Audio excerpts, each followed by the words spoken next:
जय गुरुदेव। 12 सितंबर सन 2003 सुबह ध्यान में मालिक की दया से एक रफ सा जंगल और नदी के किनारे जैसी ऊंची नीची जमीन दिखाई दी, लेकिन नदी में पानी नहीं था। इसके भी क्षण क्षण में सीन बदलते रहे और फिर कुछ ही समय में ये आलोप हो गए। 12 तारीख की दोपहर में गुरु महाराज की असीम दया कृपा से ध्यान में दिखाई दिया कि पूरे लोक में घास जैसी जमी है। इसकी लंबाई का कोई अता पता नहीं है। उस घास का रंग हल्का सुनहरा था। उस फसल यानी घास की हल्की रोशनी से पूरा मंडल, पूरा लोक रोशन था। चंद मिनटों तक उसके सीन बदलते रहे, फिर वो घास आलोप हो गई और उसकी जगह पर बाजरे जैसी हरी फसल प्रकट हो गई। पहले उसमें कहीं कहीं पर बाल यानी सिट्टे दिखाई दे रहे थे और कुछ मिनटों बाद पूरी फसल में हर पौधे पर सिट्टे दिखाई देने लगे। सिट्टे सुनहरी मखमल जैसे थे, यानी सिट्टों का रंग। पहले उन बाजरे जैसे पौधों की लंबाई 8 से 10 फीट तक की मालूम पड़ रही थी। उसके बाद उनकी लंबाई बढ़ती गई और जहाँ तक आंख से दिखाई दे रहा था वहाँ तक ही उसके सिट्टे दिखाई दे रहे थे, यानी उनकी लंबाई यानी ऊंचाई का कोई पता नहीं लग रहा था। इसके अलावा क्षण क्षण में उनके सीन भी बदल रहे थे। फिर वो सब आलोप हो गए। फिर आंख उलटकर देखा तो सिर के ऊपर भी वही दृश्य सीन था जो सामने था और उसके भी सीन क्षण क्षण में बदल रहे थे। फिर कुछ समय बाद ये सब आलोप हो गए और पूरे मंडल में अति सुंदर छोटी छोटी मखमल जैसी हरियाली छा गई और उसके भी क्षण क्षण में सीन बदलते रहे। इसके अलावा और भी सीन चल रहे थे जिनको याद रखना, जिनका वर्णन करना अति कठिन है। इन सीनों को मैं करीब पौन घंटे तक देखता रहा, फिर उठ गया। पर यह सब गुरु महाराज की दया से। हे दाता, मैं पापी हूँ, मेरे गुनाहों को क्षमा करना। हे दाता, मैं नीच और निकृष्ट हूँ, मुझे दया की भिक्षा दे दे।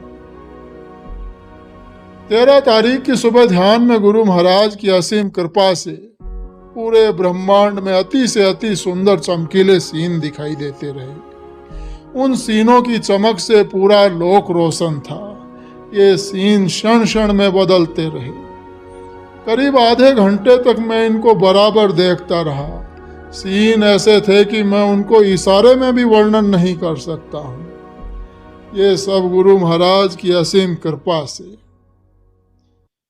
13 तारीख की रात में परम पूज्य गुरु महाराज की असीम कृपा से ध्यान में दिखाई दिया कि पूरे मंडल यानी पूरे लोक में बहुत बारीक सूखी फसल सी खड़ी है।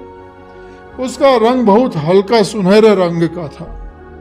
फसल या घास तो मैं अपने दिमाग से कह रहा हूँ, लिख रहा हूँ।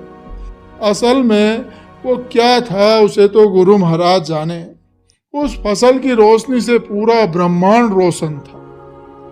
कुछ देर तक इसके क्षण क्षण में सीन बदलते रहे, फिर यह सब सीन आलोप हो गए और पूरे मंडल में अजीब किस्म की अति से अति सुंदर हरियाली छा गई पूरे मंडल में। कुछ देर तक इसके भी सीन क्षण क्षण में अति सुंदर सीन बदलते रहे, फिर ये भी आलोप हो गए और कुछ नजर नहीं आया।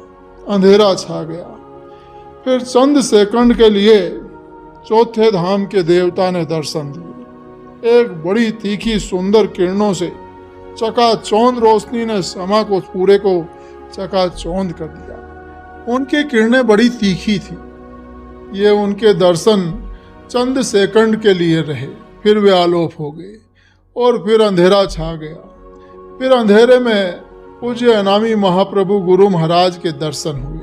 उनके हाथ में कुछ था जो साफ नजर नहीं आया। मुझे कहा कि बच्चा मैं वहां जा रहा हूं। मैंने कहा कि जी साहब, और फिर वे आलोप हो गए। फिर दूसरे सीन भी दिख रहे थे, पर पैरों में अधिक दर्द होने के कारण मुझे उठना पड़ा। यह सब माजरा रात्रि की साधना में 11 बजे से लेकर 11:40 के बीच में हुआ। उनकी दया है, उनकी मौज है। उनकी दया मौज के बिना न तो एक सुई की नोक के बराबर दिखाई दे सकता है और न ही सुनाई दे सकता है। ये सब तो आपने उनकी अमानत को पढ़कर जान लिया होगा कि उनकी मौज के, उनकी दया के, उनकी इच्छा के बिना एक सुई की नोक के बराबर भी कुछ नहीं हो सकता, कुछ नहीं दिख सकता।